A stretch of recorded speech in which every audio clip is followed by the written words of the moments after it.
नमस्कार। जय परमहंस महाराज की जय। जय परमहंस महाराज की जय। ये परमहंस धारकुंडी महाराज जी का आश्रम है। धारकुंडी जो कि मध्य प्रदेश में सतना जिले में आती है। जैसे इस पहाड़ के हम नीचे जाते हैं तो वहाँ पे यूपी लग जाता है, तो ये एमपी और यूपी का बॉर्डर है। और इस बॉर्डर में ये बहुत ही विशाल आश्रम बना है। ये आश्रम, ये पानी जो प्राकृतिक नेचुरल आता है, कुंड है यहाँ पर और कुंड से ये झरना आता है। ये झरना कभी जब हमने बचपन में देखा था बहुत ही गहरा हुआ करता था। अब धीरे धीरे उस गहराई को कम कर दिया गया है क्योंकि पब्लिक बहुत आती है और किसी के ग्रुप में या इस तरह के खतरा को देखते हुए उसे धीरे धीरे कम करता गया और अभी बहुत कम कर दिया गया है। लेकिन जब पहले कभी मुझे याद है जब मैं छोटी थी और यहाँ आया करती थी तो वो नज़ारा ही कुछ और होता था। वो बहुत गहरा था, बहुत बड़ा जो वाटरफॉल है वो आता था नेचुरली 12 महीना, ये चाहे ठंड हो गर्म हो कोई भी। तो बारिश के दिनों में तो रहते ही था, ये 12 महीना रहता है। समर में भी आपको वही देखने को मिलता है, अभी भी है इस तरह से। और ये पाताल से कहीं मतलब पानी जो आता है पहाड़ के नीचे से आता है। पाताल गंगा बोलते हैं यहाँ पर है। कुंड है, अंदर बंद कर दिया गया है, अंदर जाना मनाही होती है तो वहाँ पर बंद ब्लॉक करके रखते हैं। तो ये बहुत ही रहस्यमयी जगह है। परमहंस महाराज जी की अगर बात करें स्वामी जी की, तो हम यहाँ सब स्वामी जी बोलते हैं, स्वामी जी के नाम से ही फेमस है परमहंस महाराज। जो चित्रकूट के अमसोइया जी थे उनके शिष्य भी रहे हैं परमहंस महाराज जी। और इनका बहुत गहरा संबंध था। बहुत इन्होंने तपस्या की, यहाँ पर कई वर्षों तक तपस्या की। तो जो हमारे नानी लोग थे, वो मम्मी लोग या मेरे फादर वो बताते थे, हम बहुत छोटे में जाते थे तब तो परमहंस महाराज जी यहाँ बैठते थे, मोस्टली यहीं पर होते थे धारकुंडी में। आजकल आश्रम जो है वो मुंबई में भी है, मुंबई में बादलापुर में आश्रम है और ज़्यादातर महाराज जी, परमहंस गुरु महाराज जी वहाँ पर रहते हैं। एक बात और बताऊँ कि परमहंस महाराज जी अभी 101 साल के हो चुके हैं और बहुत दिनों से मेरे दर्शन नहीं हो पाए परमहंस महाराज जी के।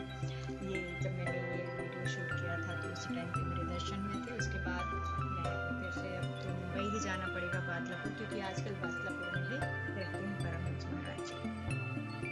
तो आप समझ सकते हैं कि परमहंस महाराज जी का, स्वामी जी का ये बहुत चमत्कारिक आश्रम, और ये पहला आश्रम है उनका जब उन्होंने तपस्या कहते हैं यहीं पर बैठ के की। गुफा है यहाँ पर नीचे, जो गुफा को अभी बंद किया गया है, अंदर पानी जाता है, वहाँ किसी को भी जाना मना नहीं है। बाद में धीरे धीरे लोगों को पता चला कि यहाँ पर कोई बाबा बैठता है, तपस्या करता है। तो कहते हैं जब लकड़हारे या जंगल में जो लोग काम करने आते थे, जिस तरह से ये पानी का एक स्रोत यहाँ पर है, यहाँ से ये वाटरफॉल है, धीरे धीरे आगे बन करके बहुत बड़ी नदी बन जाती है। लेकिन ये यहाँ से वाटरफॉल बन के जाता है, तो लोग पानी पीने के लिए यहीं आते थे जंगल। धीरे धीरे लोगों को पता चला कि यहाँ कोई बाबा होते हैं, तपस्या करता है। तो मम्मी लोग बहुत ही नेचुरली, जो जानते हैं वहाँ के लोग, वो स्टोरी बताते थे कि किसी से बात नहीं करते थे, सिर्फ अपनी तपस्या में लीन रहते थे। कभी कभी लोग आते थे उनके खाने वाने के लिए कुछ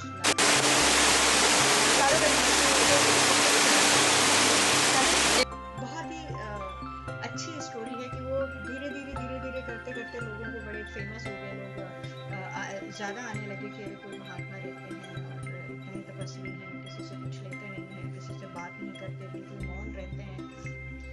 खैर, कहते हैं कई वर्षों बाद उनकी इतनी ख्याति हो गई, बढ़ती गई कि लोग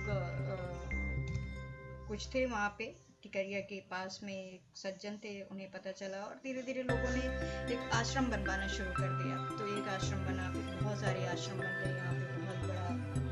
यहाँ पे एक मेला भी लगता है, अभरखन का मेला कहा जाता है। तो सातवां इतवार कहते हैं कि गंगा नहाने जैसा फल मिलता है। तो कहते हैं अर्जुन भी इस जगह पर आकर के अर्जुन भी कई वर्षों तक रहे। जब वो वनवास में थे, अर्जुन पांडव जब थे, तो यहाँ पे पांडव कुंड भी है और पांडव कहते हैं कई वर्षों तक वहाँ पर रहे, तपस्या किया और जल के लिए। तो पांडव कुंड बोला जाता है, उसे भी बहुत पवित्र मानते हैं हमारे। तो इस तरह से स्वामी जी की ख्याति बढ़ती गई उनकी और बहुत बड़ा आश्रम बन गया। और गुरु पूर्णिमा को यहाँ पर बहुत भीड़ होती है, कई शहरों से दूर दूर से लोग आते हैं, जगह से आते हैं। धीरे धीरे स्वामी जी का आश्रम यहाँ पर बना, बादलापुर में बन गया, मुंबई में, सतना में भी बना है, तो कई जगह आश्रम बन गए। और पहले कुछ सतना में रहते थे, कुछ सतना से अभी बादलापुर में ज़्यादा रहते हैं। तो अब जो भक्तों को दर्शन करने होते हैं महाराज जी के, तो बादलापुर जाते हैं। और सिर्फ परमहंस महाराज जी के, स्वामी जी के फॉलोवर्स सिर्फ यहाँ पर नहीं है इंडिया में, इंडिया से बाहर से बहुत लोग आते हैं। टूरिस्ट आते थे, धारकुंडी आते थे, धारकुंडी अभी भी विजिट करते हैं धारकुंडी को। और अब ज़्यादातर फॉलोवर्स बादलापुर जाते हैं, बादलापुर में जो बड़ा आश्रम बन गया। लेकिन पहला मेन आश्रम जो है वो यहाँ का है, स्वामी जी का। और हम अपने आप को बहुत ही धन्यवाद समझते हैं कि हम वहाँ के हैं। और हमें अपने बचपन में बहुत बार ऐसे गए और बहुत ही ऐसे बैठ करके हमने प्रवचन सुना है, महाराज जी के दर्शन लिए हैं। तो हमारे यहाँ से तो बस 5 किलोमीटर था हमारे गांव से आश्रम। तो जब भी कभी कुछ प्रोग्राम होता था, कुछ भी फंक्शन होता था, कोई शादी ब्याह या कुछ भी होता था, ऐसे बड़े छोटे फंक्शन, तो उसके बाद धारकुंडी जाया ही जाता था कि महाराज जी के दर्शन ले आया जाए, महाराज जी का आशीर्वाद ले आया जाए।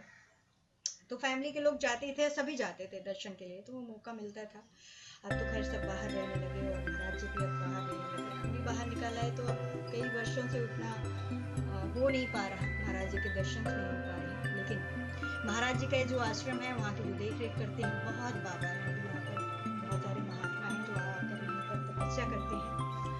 और मेन जो है, अब महाराज जी बादलापुर में रहते हैं, लेकिन यहाँ पर देख रेख पूरे जो यहाँ के मेन और दूसरे बाबा हैं उनके देख रेख में, उनके अंडर में। तो आज भी यहाँ पर अगर आप शाम में आते हैं तो आपको खाने की व्यवस्था होती है, आपको लंगर प्रसाद मिलता है।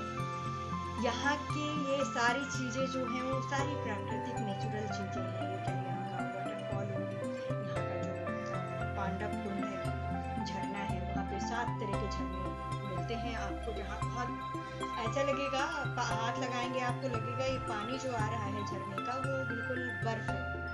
गर्मी में भी बहुत धूप है, धूप है, और पानी जब आप हाथ लगाएंगे तो वो बिल्कुल बर्फ जैसा लगेगा, जैसे फ्रिज से निकला हुआ पानी बर्फ गिर रहा है। इसी तरह कई जगह गर्म पानी निकलेगा, तो कई तरह के वो गर्म और ठंड पानी निकलता है। और एक खासियत और है यहाँ की कि कितनी ही बारिश क्यों ना हो जाए, वो कभी वाटर जो कुंड है वो कभी फुल नहीं होता, उसमें पानी घुटने तक रहता है, वो घुटने तक ही रहता है, उससे कम ज़्यादा नहीं होता है।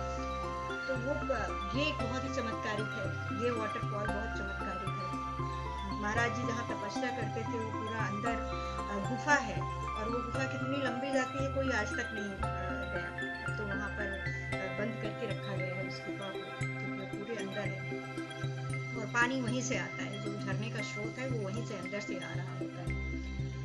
तो ये एक इतना अच्छा आश्रम जहाँ पर आपको शांति मिलती है, सुकून मिलता है, और इतने बड़े तपस्वी महापुरुष संत जो कि यहाँ पर बिना प्रचार प्रसार के हुए। और आज कहते हैं स्वामी जी का आशीर्वाद जिसको मिलता है वो धन्य हो जाता है। गुरुओं का, महात्माओं का, संतों का अगर हम संगत में हो, उनका आशीर्वाद मिले तो जिंदगी अपने आप ही सुधर जाती है। स्वामी जी की बहुत सारी कहानियाँ हैं जो मैं शायद दूसरे वीडियोज में आपको जरूर बताऊंगी, लेकिन ये आप देखिए कि आश्रम कितना विशाल, बहुत बड़ा आश्रम बना है, बहुत खूबसूरत आश्रम बना है।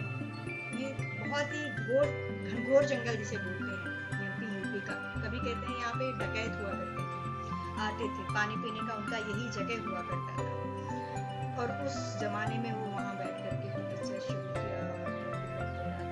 महाराज जी की कृपा सब पर बनी रही है, और उनकी और लंबी आयु हो, और फिर से दर्शन करने का सौभाग्य प्राप्त हो। जय गुरुदेव, जय गुरुदेव, जय गुरुदेव, जय परमहंस, जय परमहंस, जय